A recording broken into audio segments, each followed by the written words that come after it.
Hi guys. So welcome to my kitchen. Kira with anarchyacresfarmstead. Today I have a really exciting video to show you guys. I am so excited to show you guys this. So this video is sponsored by a company called HISEA. I will show you. This is the spelling of it. And they reached out to me. Yes, the box is open. I already peeked, but that's okay.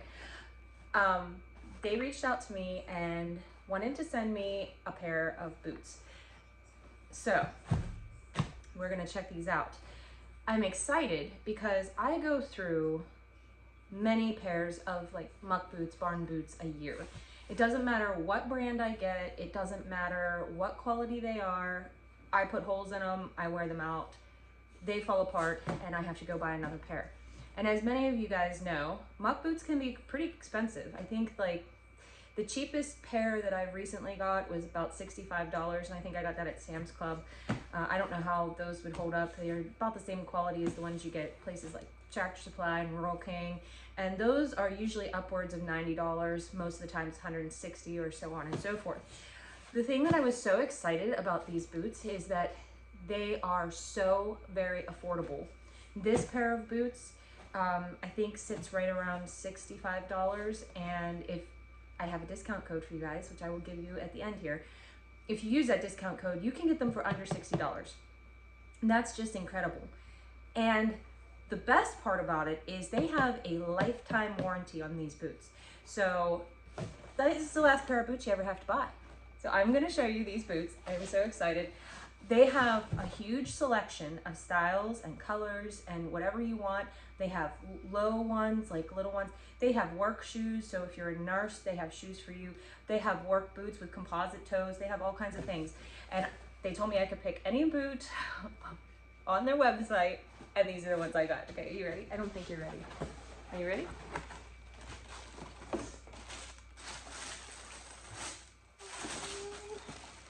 Look at these boots. Okay, where else can you get an adorable pair of boots with chickens on them? They are the cutest thing, and what I love about them is the quality. So usually it's back here that I'll crack, or around here at the toes, and these things are solid. Like they're solid. I also have a problem with slipping and sliding in the mud if it ever rains. And these have really great traction. I think they'll be fantastic out in the mud.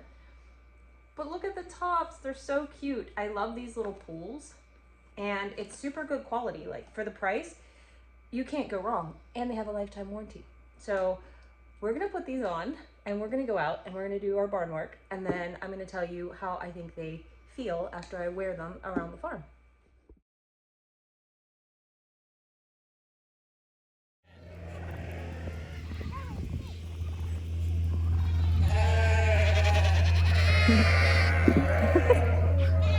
Good morning, Scotty.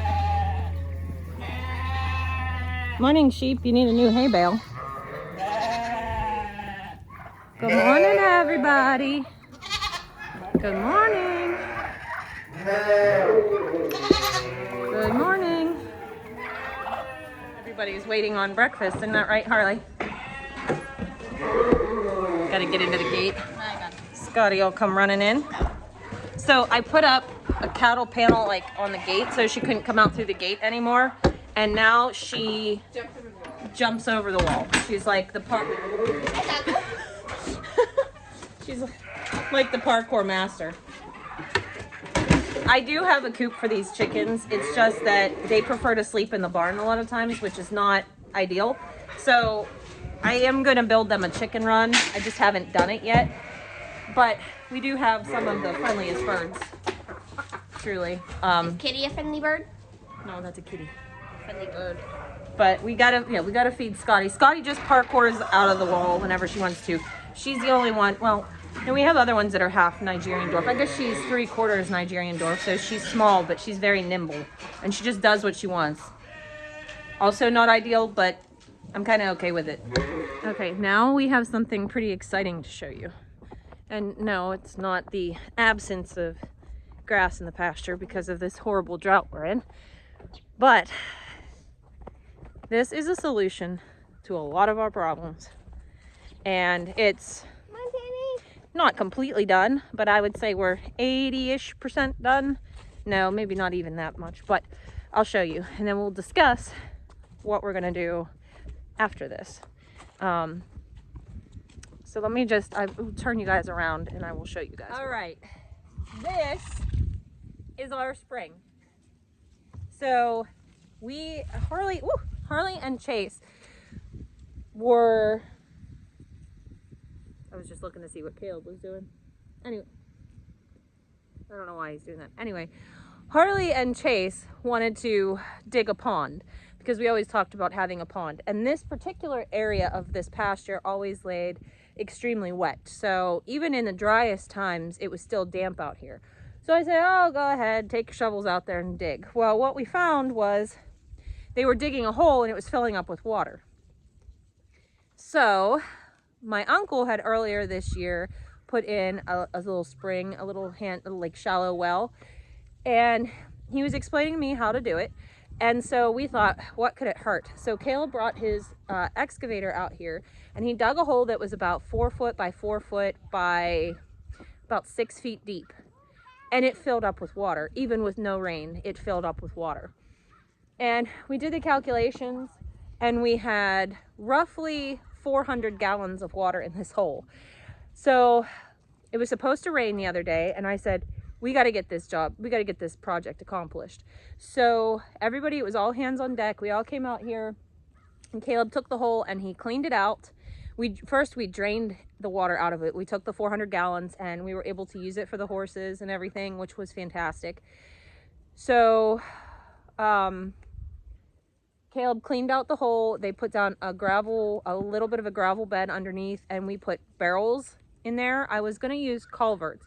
I got those concrete culverts and they're about solid steel lined. I was trying to drill holes through them and I was just hitting metal and it was just like mushrooming it and there was no way I was going to get through it. So we nixed the culverts for right now and we used a couple 55-gallon barrels that we had and we put them in and we surrounded them with gravel and of course put a little lid on it. And what we found is it rained that day and within just a couple of hours this hole was full, and as you can see the water is still overflowing. So I'm not quite done with this yet. I did temporarily fence it off. I want to permanently fence it off. I also would like to build almost like a little spring house over it just for added protection because I just don't think this is enough for my own peace of mind. And the other thing that I really want to do sooner than later is I want to take about 1.5 inch or 2 inch pipe and I want to put it in the ground like right in there where this runoff is coming from, and I want to put it like at the top level of the water inside those barrels, and then I'm going to bring the pipe down here to about where this tripod is sitting, and I'm going to put a water trough here, and then that way I will have a constant flowing water source for the horses that are out in this pasture, just like my grandfather had. It is exactly the same type of setup, type of idea. His was a house and it had this little foundation. It was like concrete, I think, but I don't know exactly how the bottom of his worked. But I always remember going over there and opening the little door and there were always frogs in there. And it's so funny because that was the first thing Harley said. Harley and Chase, they came back and they were like, there's a frog in there. I'm like, that's right. So this is our hand dug well, hand dug, machine dug, whatever, shallow well. I'm going to call it our spring because essentially I believe that this is a spring. So I'm going to turn you guys around and I'm going to show you the up close. All right, Harley, let's lift it up and show them what we've got. Oh, clear. Is it clear? Is it clearing out? Oh, it is clearing out pretty well. So this is our hole, and this is actually, well, there's two 55-gallon barrels on top of one another. Well, I guess this one's probably not a 55-gallon. It's a little less than that, but the one underneath is. And of course the water is going to be hazy because there was a lot of like there's sand on this gravel, right? So the water had to filter through. As you can see, I drilled holes all through this. I zip tied the barrels together, which probably isn't going to be a long-term solution, but it's a now solution, and that's all I care about. And so this is where we will put our pump down in. Yeah, it's surprisingly clear. The sediment must be falling out. Yeah, that's pretty clear. Yeah. So what we're going to do is we'll bring over a pump and a generator for the time being, drop it down in there and empty this hole. This hole, now that it's full of gravel and stuff, I'm going to say will probably hold more about 250 gallons probably. But that fills up a water buffalo. So, and obviously, I mean, you can see how the water just drains right out and goes down the hill. So this is going to be a really great renewable source of water for us. I mean, it sounds funny to say it, but I'm lucky that we have this because we've been so unfortunate with water everywhere else right now. The reality is we're in such a horrible drought right now that our wells that did produce are just not. I mean, it's not just us either. There's other people around us. The water delivery companies have said that they've never seen years like this. They're definitely overworked, and it's just insane how many people are really struggling with water. So I feel very fortunate that we have this. I feel very fortunate that Harley and Chase dug here, just playing around. I feel very fortunate that had my uncle with a resource to be able to tell us how to do this. And so this is just, in a way, resiliency, and it's old school resiliency that people wouldn't really think about these days. But desperate times call for desperate measures, and now we have a semi-permanent solution to a problem.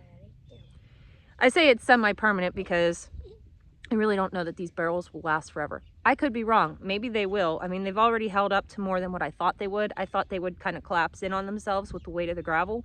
That's the only reason we didn't make this much bigger. I was going to have Caleb dig it much bigger, but I was afraid with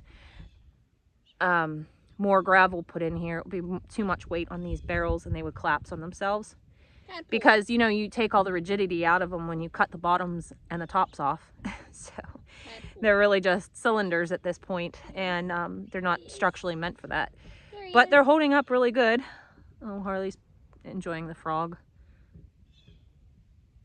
So this is our system. Like I said, I would like very, very much to build a house around this of some sort. I'm also thinking I would like to get a hand pump for it. The reason I haven't done that yet is because the hand pump I want is rather pricey. I don't just want a little pitcher pump or something.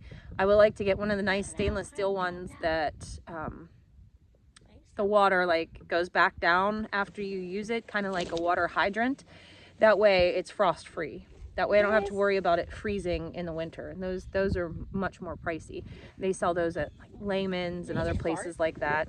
So I'm gonna take a look at that next time I go out to Layman's to see, you know, what they have. But this feels really good. I think we're gonna probably empty this out. It's supposed to rain again tomorrow, so we might empty this out, see exactly how much water we have in this hole, and then see how fast it fills back up.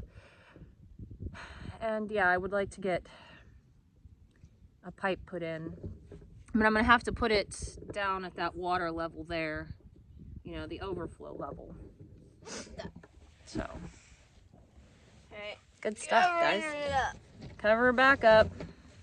You want to tell them what we were originally going to use? What was that? Concrete. Oh yeah, I told them about the concrete. So that's the other thing. Let's go take a look at these concrete culverts. Okay. So we're up here now, and these are 2 water buffaloes that a friend of the family lent us. As you can tell, this one is full, and the reason being is, like I said, we got just shy of 3/4 of an inch of rain on Sunday, and we just got the holding tank filled up. The fire department had came and filled it up. That was Saturday that they did that, and we didn't want to waste the rainwater, so I put this here, and this is the pipe we used to empty it with. So as you can see, I calculated the distance. And when that was starting to get full, we didn't want it to overflow. So we put a pump in there and filled this up. So this is 300 gallons right here. And then that filled up the rest of the way with rainwater. So it's always work to conserve, you know, but we're gonna take this one down and see if we can get it filled with the hole that's with the spring that we just showed you. But these are the culverts that we got to do the original project with. Run and grab him real quick.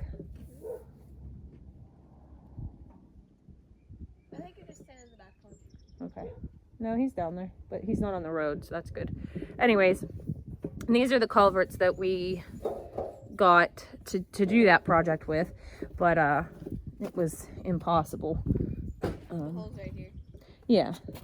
See, up here it's just a band, and that's what I thought it was, just like the wire mesh. But as I was drilling in here, I don't know if you can see, I hit solid steel and it just started to mushroom out. It actually looked more like you know, if you shot something, like how a bullet would kind of like mushroom out. That's kind of what it looks like in there. But now I have these two concrete culverts, and you know, people aren't really in the market for these types of things very often. So we were trying to come up with some ideas, right? Some ideas to what to do with them. Because right now they're just eyesores, they're just sitting here. Not like the water buffaloes or anything great to look at, but they're a necessity at this point. So originally I thought, okay, I'll put these at the entrance to my big garden, which is now turning into a container garden, which I'll show you that later. But I thought, okay, I can put this at the entrance to the garden and I can make them containers and plant maybe squash or something that they can trellis out and go down. And I would put, I think I could put 2 4x4s in there and fill them up with, I'll fill it up with dirt after the 4x4s were in and make like a pergola. And I thought, well, that would be kind of cool. So I thought, so that's use number 1, okay? Use number 2, no, this is not the one. Use number 2, I have these really pretty Gothic lanterns, I guess, if you will. They were gas lanterns from Carnegie Mellon University, and I guess they had taken them out. Somebody had them somehow, and I bought them at a barn sale, and they're beautiful. And I thought, well, okay, what if I put a post up the middle of this, ran electric to it, you know, and put them down near the bottom of the driveway and made these columns with lanterns out of the top of them. I thought, well, that could be really, really cool. I could even stone this so it looks like a stone pillar, and I could still put the dirt in it and still use it as a planter, and boy, would that be really pretty. So that's use number 2. Use number 3, which is Harley's favorite, and I think it'd be a fantastic use for these, is to make them a goat play yard. So basically we would take them down, not where the goats are now, but it would be an outside run, and we would lay them down. Well, Harley wants to leave one up and build a lid, but I was thinking, you know, you lay them down, the goats could run in them, and we could put boards across and they could jump around on top of them. Harley thought, leave one up, lay one down, make a lid so they can stand on the tall one, you know, make a little ladder down, you can put a slide off of it. So that's use number 3, turning them into a goat play yard. So you guys tell me in the comment section down below which option you think we should do with these. They're all viable. I think they're all great options. Moving them into place is going to be a pain. That's what the backhoe's down here for, because the skid steer was trying to lift them, but the bucket on, not my mini, of course, that it could never do it, but the bucket on the big skid steer is in really rough shape, like really bad shape. And so the bucket was actually bending. We need to get Daddy a new bucket, I think. Maybe it'd be a good Christmas present. Merry Christmas, here's a bucket. Anyways, guys, that is, I think that's all that's new going on the farm, right? Yeah, we did that already. Yeah, so that's all that we have going on. I mean, that's a lot. Nice inch. And I'm doing indoor projects as well. Like, I've been working on painting the house and just redecorating a little bit, getting it ready for the holiday season. So let me know what you guys are up to. Now let's talk about these boots. So I've worn these boots for the entirety of morning chores, and I have to admit they're extremely comfortable. Sometimes when I do this in other brands, it actually pinches me here, but these aren't pinching. They're extremely comfortable.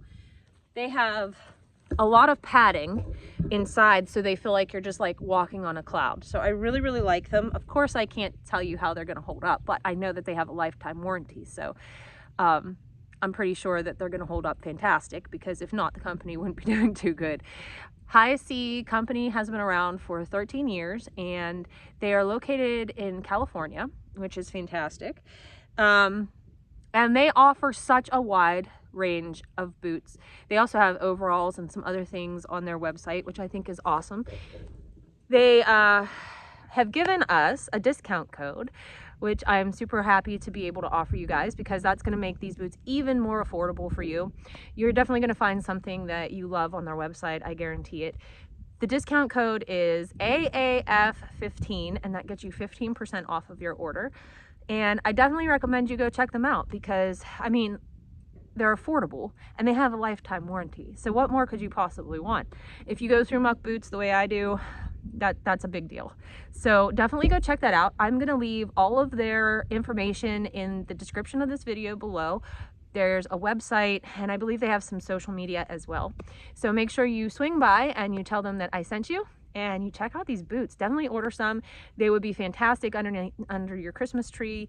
And the shipping was really prompt. I mean, literally they reached out to me last week, and boom, the boots are on my feet. So that was fantastic customer service. I just think you guys will love them. I think anybody on your Christmas list will love them as well. So check it out, give them a like, a follow, and yeah, tell them I sent you. So that's gonna wrap up this video for today. Thank you, HISEA, for sponsoring this video, and we will check you guys out in the next one. Have a great day.